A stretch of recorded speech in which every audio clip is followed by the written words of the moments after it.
Welcome to Education Classes all my dears in Jaypal College.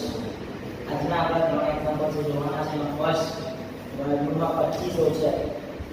Double 0 છે એટલે 1 0 નો વર્ગ double 0 થાય તો ડબલ 0 નો વર્ગમૂળ 1 0 થાય એટલે એનું 0 અને 25 નો વર્ગમૂળ 5 એટલે 50 25 નો વર્ગમૂળ થશે 50. અહીંયા સૌથી પહેલા વર્ગમૂળમાં 1 છે તો 1 નો વર્ગ કરીએ તો 1 થશે. હવે પાછળના બંને જે કોઈ છે કેન્સલ કરીને આગળના પર વર્ગમૂળ કાઢો.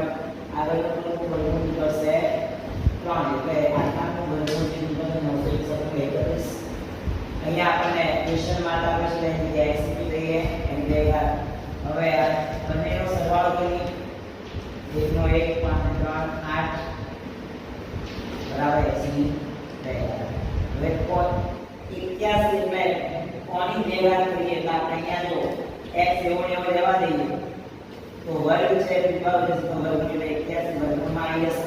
81 નો વર્ગ એટલે 9 એટલે x ની જગ્યાએ 9 આવશે.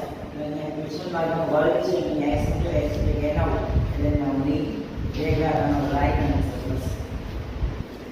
નેક્સ્ટ 64 ની બાર છે ને એવા નોટની ભાગ્યા અહીંયા 4 છે અને આ બાજુ 64 છે. તો આપણે ખબર છે કે 4 નું શું કરીએ તો 64 થાય.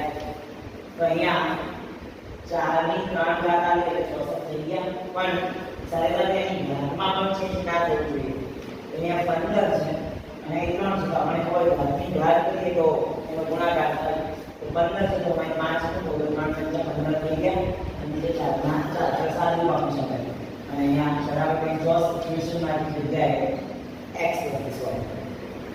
હવે 64 ની 12 ભાગ્યા 4 નો ઘાત 64 અને કેટલી લાગે 5 બરાબર 64 ની અહીંયા x ચલો આધાર સરખો વચ્ચે ભાગાકાર છે એટલે ઘાતોની બાદબાકી થશે બરાબર 64 ની અહીંયા 64 ની 12 માંથી 5 જશે એટલે 7 વધે અને આ બાજુ 64 ની x આધાર સરખો બાદબાકી સરખાઈ જશે તો x બરાબર 7